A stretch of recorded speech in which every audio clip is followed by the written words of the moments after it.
দেখুন, আমি একটা MT6357 CRV আইসির বক ভোল্টেজ যখন ফ্ল্যাকচুয়েশন হয়, আমি একটা ছোট্ট টিপস আপনাদের কাছে দিয়ে রাখছি, যেটা দেখলে আপনি চেক করলে আপনি কিন্তু আপনার প্রবলেম সলিউশন করতে পারবেন।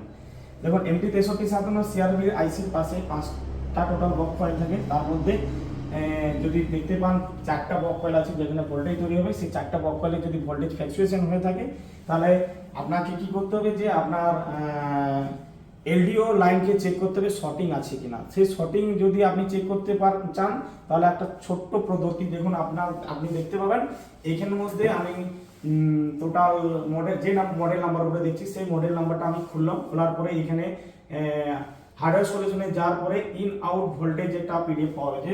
ইন আউট ভোল্টেজ পিডিএফ যেয়েছে সেইখানে ওপেন করার পরে এরকম থাকবে। যত এরকম টাইপের দেখুন, যত এরকম টাইপের আছে কি বলে ভোল্টেজ আছে, সব দেখতে পাবেন, সমস্ত ভোল্টেজ দেখতে পাবে।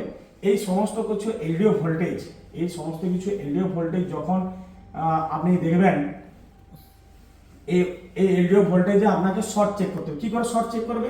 মাল্টিমিটারে, ডিজিটাল মাল্টিমিটারে আপনার মাল্টিমিটারের মুড রাখবে বিপ আওয়াজ, বিপ সাউন্ড মোডে রেখে পর প্রত্যেকটা এলডিওর পয়েন্টে দিয়ে পর আপনাকে ওখানে চেক করতে হবে বিপ সাউন্ড আসছে কিনা। বিপ সাউন্ডের ক্ষেত্রে আপনারা আবার বুঝতে পারবেন না, কোনো জায়গায় হয়তো লো রিডিং এর উপরে বিপ সাউন্ড আসবে। যদি আপনার ডিজিটাল মিটারে লাস্ট ডিজিট 3 ডিজিটের উপর হয়, তাহলে জানবেন 3 ডিজিট যদি হয়ে থাকে, তাহলে জানবেন সেটা হচ্ছে লো জিআর এর উপর বিপ সাউন্ড, কিন্তু ওটা শর্ট নয়। আর যদি 2 ডিজিটের উপরে যদি বিপ সাউন্ড উঠে থাকে, সেটা জানবে শর্ট। তাহলে ওই লাইনটা শর্ট চেক করলে আপনি কিন্তু বুঝতে পারবেন যে আপনার ওই লাইনে শর্ট আছে, এবং শর্ট চেক করলে আপনার কিন্তু শর্ট যদি রিমুভ করে দেন, তাহলে আপনার কিন্তু মোবাইলটা ওই যেটা ফ্ল্যাকচুয়েশন ভোল্টেজ ছিল সেটার থেকে কমপ্লিট হয়ে যাবে।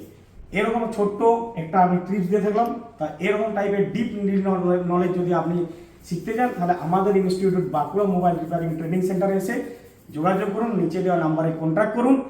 আর একটা কথা আপনাদেরকে বলে রাখছি, যদি কোনো বন্ধু প্রফেশনাল টুলস কিনেছেন, দোকান খুলেছেন, আইসি লেভেলের কাজ করার চেষ্টা করছেন, পাচ্ছেন না, ইউটিউব খুলছেন, ইউটিউব দেখে আপনার সলিউশন কমপ্লিট হচ্ছে না, বা ওই মোবাইল অন্য আদার্স দোকানদারকে দিয়ে আসছেন, আপনার মোবাইল রিটার্ন যাচ্ছে, প্রফিট পাচ্ছেন না, এরকম সমস্যা যদি আপনি ভুক্তভোগী হয়ে থাকেন, তাহলে সোজা আমাদের ইনস্টিটিউটে এসে ভর্তি হন এবং ডিপলি লেভেলের মোবাইল রিপেয়ারিং ট্রেনিং শিখে নিজের যে কেরিয়ার একটা আলাদা টার্নিং পয়েন্ট করুন এবং আপনার এরিয়াতে একটা কিং টেকনিশিয়ান তৈরি হন।